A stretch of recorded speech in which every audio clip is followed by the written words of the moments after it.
Welcome to Our Blue Bahamas, the podcast exploring the people and science shaping the future of our ocean nation. I am your host, Jasmine Colley.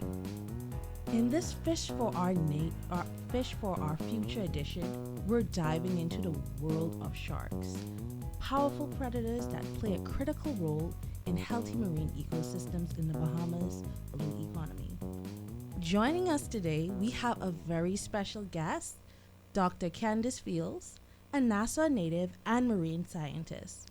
She has extensive work focusing on these large marine predators. We're also here with our very own Heather Brockbank, our outreach and education of our outreach officer at Brief. Just to get started, Dr. Fields, it's a pleasure to have you here. Tell us a little bit about yourself and your history with sharks. Yeah, so first of all, thank you for having me today. I'm very pleased to be invited for these opportunities.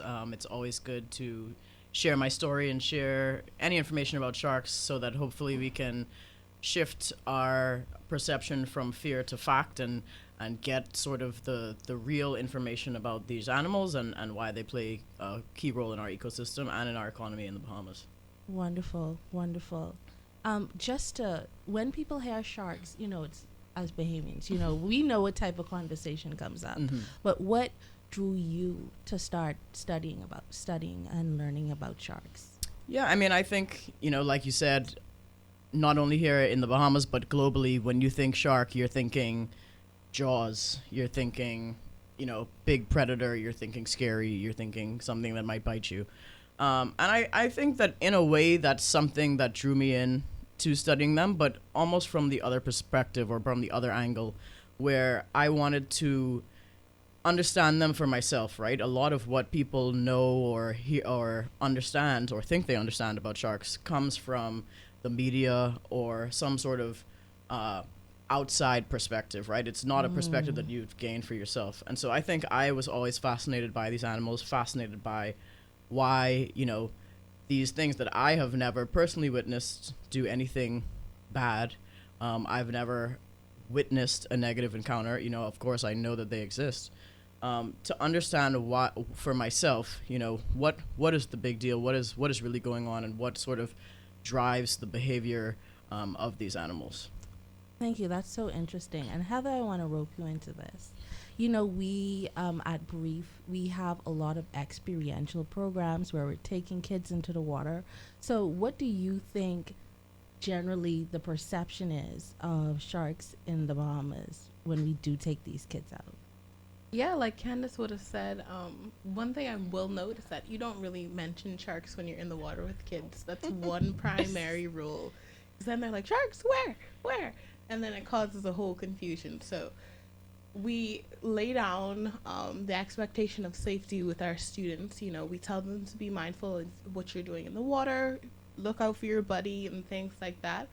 But when it comes to topics that might distract them from the lesson at hand, we tend to steer away from it unless it's the lesson that's being taught. And we do think that it is an important lesson to teach students to be mindful of your area when you're in the water, but not that sharks are out there to get you, And so we definitely, at Brief, when we teach about sharks and ecosystems, we don't teach sharks from a perspective of fear. We like to ensure students know that we need sharks in our oceans. They ensure that they're healthy. And so just straying away from an origin of fear, but kind of making it something that they're interested in and build those inquisitive thoughts in their brains. Definitely. And could I just piggyback off of that as well? I think, interestingly, when you're talking about kids, especially younger kids, that fear is not necessarily in them yet, right? And so that kind of goes to show how this is a trained or a taught thing, because I do a lot of outreach with an organization called Sharks for Kids, and we go into schools and do lessons on sharks and different things and do field trips and all these things. And most of the time, especially the younger the kid, when you talk about sharks, it's just immense excitement, and like she was saying, it's distracting because they're just like, woo, but as we age and we're getting exposed to these different opinions, when we're getting exposed to media, we're getting exposed to all these negative perceptions, that is when you start to see that shift, and you have to start to really work to get people on board with sharks and shark conservation. So, well, what would you say, both of you, is the most unforgettable experience you've had in the field, or a moment when sharks really surprised you? I'm going to go with you, Heather, first. Well, I'm going to recall my first encounter with sharks, which is when I was getting certified to dive. And so, two new experiences at once. It was a little bit jarring. But from my background, I already knew I wanted to pursue marine science. So, I came in, again, with that thought, not a fear, but like, this is something that would be so cool and such a great opportunity if I got to experience it. And on this particular dive, I didn't expect to see it. And it was just a nurse shark, but it was such a cool opportunity to actually witness a shark meet and you in the water on his playing fields, you know? And so after that, I was even more interested in learning what I could learn more about sharks. Yeah, I feel like that's a common thing, is that when, a lot of people who have these perceptions of sharks have never, or don't wish to, for whatever reason, been in that shark's realm, right? And had that experience of, I'm snorkeling or swimming or something, and I'm able to just watch the shark do its own thing in its environment and swim by, and you kind of just, you can feel its power, you can feel that it is in the top tier of the ecosystem, but you also see that it can be gentle and docile and very majestic. So my most memorable shark experience was in 2020. Obviously that was a great time in the world for everyone. Things had pretty much shut down. I was working at the Cape Luther Institute and sort of just waiting to get back to Nassau because everything had shut down, and we were able to do a trip with a group called Shark Explorers Bahamas, a group that runs great diving operations on a liveaboard boat. And we were able to do some research with their assistance, and we went to Cat Island to look for oceanic whitetips, which is a shark that I studied heavily in my PhD. But the most exciting thing there was we were actually kind of just waiting around to get something mailed that we knew wasn't going to arrive, but the people were pressing. And we ended up seeing some birds, and typically, when you see birds working, that means there's some good fish activity in the water. And so we went over there, and one of the guys was a film guy, so he said, I'll get in with this bait ball. And when he got in, you just hear through the snorkel, like, right? And he looks up and he just goes, it's a whale shark, right? Wow. And so we're all pumped. We're all like trying to throw ourselves into the water, but we're like, okay, we need to like simmer down. The whale shark dives down. We're all like, oh no, we missed it. But then like 15 minutes later, it came back up, and we were all able to swim in the beautiful clear water of the Bahamas. It was off of Cat Island. It was feeding at the surface. There was tons of birds diving and tunas jumping, and at a certain point, someone else had to say, don't forget about the other sharks, because you just lost yourself in this whale shark. And it was definitely one of the most cool experiences I've had. And it's one of those things where, there are places in the world you can go, like in Mexico and stuff, to see whale sharks when they're in their certain parts of their migration. But there's something about when the ocean just sort of gifts you with an encounter that's right not in our backyard. right in our backyard, and Yes. that you're not trying to get there on purpose, right? Of course, that those purposeful ones are awesome too. But when something just comes up and shocks you, and you just get to see the ocean in all its glory, it's amazing. And that was definitely one of my most memorable shark experiences. And I just think it's so important that we have these firsthand experiences with sharks so we can communicate it to the next generation. A lot of persons are like, have you ever seen a shark? And I actually had an opportunity last summer at the Cape Luther Institute to actually catch a baby shark. And it was, and just showing that, and one of the experiences we had, we went in a canal hoping that we'd see some sharks, and actually being intentional on even going on shark dives and stuff like that, and being able to communicate that, it has like a little, I would say, like a paradigm shift for some people. And I think that's so, so, so important. And that just leads on to my next questions. So what you think is the biggest misconception people have about sharks, and that your research challenges? So I think in terms of the Bahamas, one of the biggest misconceptions that we face is that the implementation and declaration of the Bahamas Shark Sanctuary, which happened in 2011, sort of created this population boom, right? Created now there's too many sharks. The sharks are everywhere, and that's because we're conserving them. And my research directly sort of dispels that. I did some work assessing shark populations. Obviously, the main shark that we saw was Caribbean reef sharks. That's the most prolific, besides things like nurse sharks that no one's really concerned about across our archipelago. And so the data actually showed that from between 2015 and 17, and then between 2023 and 24, there was no significant difference between the numbers of sharks, of Caribbean reef sharks, of tiger sharks, of a variety of different species that I was able to look at. And so that is, I think, speaks to the fact that these sort of anecdotal responses of, well, when my grandfather was out here fishing, this and that and the other thing, or, even 20 years ago, this wasn't the same thing. It speaks to more than just that there are more sharks, because again, the data doesn't support that, right? It speaks to the fact that, there's also more people fishing out there, right? There's also fish population depletion, right? And so just the same way that the fishermen are fighting these declines, the sharks are fighting it as well, right? And so just as any intelligent being would do, and sharks are smart individuals, they can learn, they can create memory and all these things. That's why you see sharks in marinas and all this stuff, is that if I know that at this spot, because every fisherman has their little honey hole or whatever, right? If I know that at this spot I'll probably get a easier meal, the shark is going to sort of condition itself or become conditioned to keep checking that area out, right? And so again, I think, like I said, the data that I saw for that specific work does not support the perception that there's this sort of explosion of sharks. And it really is important to highlight that even though we do have a healthy population of sharks, it is stable. It's not sort of doing all these upward fluctuations. And stability in the Bahamas is a big deal because that is not the case globally, right? And shark conservation is something that we as a small island nation, a developing nation, we are at the forefront, right? And to be this little tiny country and to be at the forefront of something is a big deal.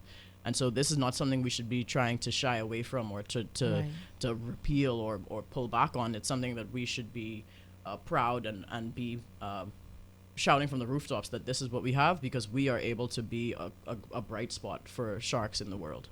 I think it's so important, the work that you're doing, because, especially, we're having a global decrease of fish stocks, and persons are saying, the sharks are the reason why the fish stocks are low. And, and having the research to say that, hey, we're protecting the sharks, but there wasn't this explosive boom. The science says that, and I think that's so important when it's influencing policies, because I remember persons were saying that we should lift this ban and all of that. So I really think, it all goes back to the science, and I really appreciate that. And, just something that you said. So we know that we're in an age facing climate change, right? So is that changing any of the sharks' behavior? Like you say, they're very intelligent animals. They know where the fish stocks are. They know the sweet spots. But we're feeling it on land. We know the ocean is being impacted in so many different ways. Our coral reefs, coral bleaching. So how is that changing the behavior of sharks? Yeah, I mean, so the interesting thing about sharks is that there are so many sharks in the water, over 500 species, and there's still so little that we know about sharks, right? We know only little bits about sharks that are quote unquote easy to study, and when I say that, I mean in terms of accessibility and stuff like that. But again, these are animals that are typically wide ranging. People feel like sharks are everywhere, but I've been out in the field and you're spending 6-8 hours trying intentionally to catch a shark and nothing, right? So I think that again, that just plays to the previous question that, the sharks are not necessarily exploding. But in terms of climate change, these animals have things like temperature thresholds, right? They cannot withstand ranges outside of, certain warm temperatures and also certain cool temperatures. The same way that if we're put into a freezing situation, if we didn't have the appropriate clothes and all that stuff, we would not survive, right? And so these sharks are shifting their migration patterns, and we're seeing that some sharks are, heading more north than they have in the past because those waters are now more inhabitable than they were in the past. Their timing of their migrations is different, right? Because the temperature drops or warming is coming earlier or later. So the sharks are changing their migration in that way. Some animals are likely going deeper to find that cooler water. So there's a variety of things, but because this is still such a sort of burgeoning issue, an issue that we don't really have a great grasp on as a whole, it's going to be an ever growing and ever changing situation, and we're going to have to continue to study the impacts of this change as time goes on. But for example, the things like coral bleaching, all these things, sharks that are reef associated are obviously going to be impacted, right? Those species, prey species for them that are now no longer in that area, that's a problem, right? That can be a reason why these animals are moving, because besides temperature and things like this, they need to eat, right? So they're going to follow the fish, and if the fish are moving, the sharks are moving. And so what does that mean for our local ecosystems? We're really in the tropics. We're in the tropics. so what does and we're one of those regions that actually protect sharks. Mm-hmm. And they're moving possibly more out of our waters. Mm-hmm. So what does that mean for our fishing community? Yeah, I mean, I think, the I guess upside, so to speak, is that these changes are not going to happen in the blink of an eye, right? These are things that are going to happen over decades, and hopefully as time goes on, we'll be able to continue doing work that will be able to come up with solutions to some of these issues, right? To understand these movements better, to understand these shifts better, and be able to better predict these things so that fishermen, especially whose livelihood depends on successful or healthy ecosystems and fish stocks, can still do so even in a changing environment. And so I think really the key is to support research efforts as much as possible, whether that is from volunteering, from donating, from every little thing makes a difference, and I know people feel like times are tough, and of course that is the case. This is 2026 is not an easy time to live, but literally every dollar counts. $1 can make you be able to buy a hook or buy something that can make a big difference, even though it might not feel that way. So I think, in this ever-changing ecosystem and environment, we have to really push more and push harder now more than ever to continue doing this work, and try to push for government support, push for non-government support, because the more we know, the better that we will be in, and the health of our ecosystems is not only important for environmental perspective, but also economic, right? The shark diving industry or shark ecotourism industry provides over $100 million annually, right? US dollars annually. And so with the loss of that, on top of all of the negative ecosystem consequences, that would be a major economic blow as well. Mm-hmm. And even just beyond the shark tourism on purpose, sharks are important parts of the ecosystem.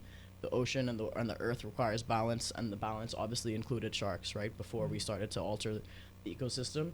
And as a nation that relies heavily on tourism, and tourism that is ocean-based, if we do not protect these resources, we will be in a big negative situation. And Heather, I heard you said it, but it looks like you want to say something. Yeah, so I wanted her to. I love the point you just made. I wanted to start with that, and I really think that bringing up sharks as an issue the Bahamians feel is a urgent issue is really connecting it back to how it affects them, and so that's why I'm glad you spoke about our tourism economy and how it will affect that. And I want to ask you, if we were to see a decline in the shark fisheries, what would that look like for a future for local Bahamians and fisheries and possibly our tourism industry? Would fishery prices go up? Would they go down? What would we see? I mean, I think that there's a variety of options, right? Because we have a plethora of different species in the Bahamas, and different species impact the environment differently. And different species also draw in tourism differently for that diving specific situation, right? So there are people who are coming here specifically to dive with great hammerhead sharks and tiger sharks, right? And that happens at two main locations. If we got to a position where those sharks were not in those areas, that industry would basically die out, right? That would create a problem for people's livelihoods, and for a variety of sectors, right? Not just the people working in the tourism, but the people this diving, but hotels, food, restaurants. You know, these people have to eat somewhere. They have to stay somewhere. You would see, assumedly, less flight bookings. All these things make a big difference, right? And I think that that's something that is not often factored in. In terms of, you know, the ecosystem, I think that there's a great sort of misconception that if we got rid of all the sharks, things would be amazing for fishermen, right? Because, great, there's no sharks, I have no competition, right, besides other fishermen. And that might be the case for a little bit, right? A year, a couple of years. But remember now that again, these ecosystems require balance. Right. And so without these predators to do what we call sort of indirect effects on prey species, right? So there's direct effects, which is consumption, eating the fish, but there's indirect effects where they basically have to weigh the risk versus the reward of going to feed out on this patch of seagrass or feed on this reef because they know that they might get eaten, right? If they don't have that capacity, if they don't have that aspect, the population of that sort of next level down species is going to boom, and that's going to be great again for a little bit, but then their prey species is going to get depleted because why? They're going to have no predator to wipe them out, and it's going to keep trickling down, and so you don't think about the fact that the loss of tiger sharks could impact conch, right? Because tiger sharks eat sea turtles. Sea turtles feed on seagrass, and conch needs like seagrass beds, right? All these things, conch, lobster, crabs. Right. And so when you take away the tiger shark, the turtles don't have to hedge their bets and say, no, let me stay in this close patch, even though over there might have the most nutrition and all this stuff. And so they'll be able to wipe out the resource that's needed for these other lower level species, right? And so all of these things, like I said, it's because of this balance that we are able to have the fisheries that we have. And so you don't think, you think about sharks as getting rid of them and now we're safe and, you know, there's no threat to the fish, but it'll cause a major trickle-down effect that I think people don't think about often. So what you're saying is, and I want you guys to listen, that if we don't have the sharks, that is actually going to be negative for our fisheries industry overall. And I just loved how you just described that, you know, that although we're just thinking about the sharks, but we're not thinking about the turtles and how it affects the seagrass beds and how that relationship affects the conch. And listen, as a Bahamian, you know how Can't we be go. messing with the conch. You can't mess with our conch. royal And then also Bahamian even conch. with our snappers and all of that and all those different trophic levels and Exactly. and all those food webs and all that interconnectivity within the ocean. So I just really, really want to stress that point that our sharks are really, really important for our own food security. Yes. And so, you know, when we think about the Bahamas as this marine sanctuary, like how good has it been, you know, in protecting sharks and supporting tourism? Is that, I mean, as compared to possibly other nations, places where sharks are not protected? So could you speak a little more on that? Yeah, so shark sanctuaries are one of a myriad of different conservation strategies to protect and preserve sharks for generations to come. And we have seen that there have been successes of the sanctuaries in terms of species diversity, but most importantly, species abundance, right? The amount of sharks. And you can see clearly, too, that there's a difference of the abundance within shark sanctuaries and outside of shark sanctuaries. The interesting thing about the Bahamas Shark Sanctuary is that really the protections for sharks really started a long time prior to the 2011 designation. Okay. Because in 1993 there was a ban on sort of commercial longlining, right? And in commercial long lines, you have a boat that puts out thousands of hooks. They're gonna set and forget, right? They're not trying to make sure that the stuff that they're not trying to catch doesn't die, right? So there's a lot of the issue of what we call bycatch. So anything that is captured incidentally. So if they're out there trying to catch tuna, anything that's not a tuna that they caught is bycatch. Right. And so sharks are very, very prone to being caught as bycatch and dying because of it. So there's a lot of fisheries-related mortality with sharks. And so the elimination of that commercial longlining really mitigated that bycatch issue and really lowered the amount of shark death that we had. So that was in 1993. And the, things are looking pretty stable since then to now, right? The changes that we're seeing are not anything major over the course of that, multi-decade period. And so the Bahamas, like I said, is a front runner in shark conservation. And I hope that we continue to do so. And the sanctuary itself is a good way for nations like ourselves that don't have, immense enforcement capacity, right? There's a lot of water in our jurisdiction, About and 98%. and not a lot of people to monitor it. Right. And so, in having sort of a blanket protection, we know that all sharks cannot be caught, right? And so if someone sees somebody catching a shark, they don't have to go, oh, but I don't know because maybe that's a reef shark and reef sharks could get caught and this and that, the other thing. And so, there's a lot of criticisms of shark sanctuaries, and some of them are that, there's can be weak enforcement. But I think that in a way, when you have a limited capacity to enforce, you need to have a more broad Right. reach, and that's what the shark sanctuary does. So, what challenges you think remain still even though we have these policies that protect sharks? The challenge remains to keep people on board with Right. continuing the protection, right? Conservation is a game of offense until there's a success, right? Conservation success means that you're now on defense forever to try to maintain that success story. And so the biggest struggle now will be to continue to get people on board to understand why shark conservation is important, why the Bahamas Shark Sanctuary is important, why we should have sharks in our oceans. And that's not to say that we should try to be telling people, like, don't be afraid of sharks. Fear is not something that can often be controlled, right? But you can fear something while still respecting it. And you can Right. fear something while still understanding that it is an important part of our existence. And so that's really what my goal is with my outreach work and all these things.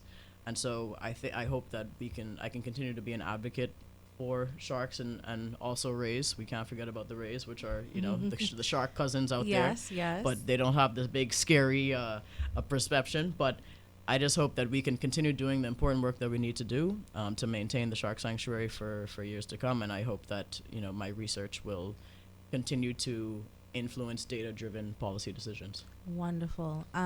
Just before we wrap up, I need to ask both of you, what everyday choices, young people, persons listening in right now can make to support healthy oceans, and how they can use their voice to influence change?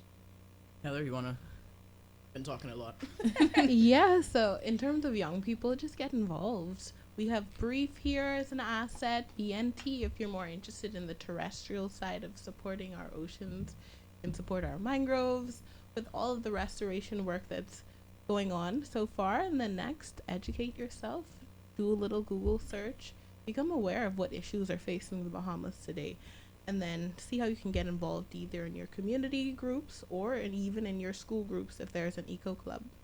Oh, wonderful. Yeah. And I think, you can make everyday choices that are beneficial. You know, you can use a reusable water bottle, right? Don't get the plastic water bottles, and encourage other people to do so. Skip the plastic bag. Thankfully, in the Bahamas, we don't really have that problem, but you know, don't get your plastic bag. Don't get things in styrofoam. All these things, it seems small, but it makes a big difference. And I think the most important is, like I think you mentioned, is to use your voice, right? It only takes one person. You know, I always say when I do school visits, if I only reached one kid in that class of 50, that's a big deal, because now they're going to go home and hopefully continue to reach one more person and reach one more person, reach one more person. So don't shy away from your passion, whether that's sharks, whether that is conch, the oceanography, whatever. Make your voice heard and make people understand that what you care about is important. My family probably couldn't care less about sharks, or only cared in a negative way before, and now they're talking about sharks left, right, and center, right? Because it's important to me.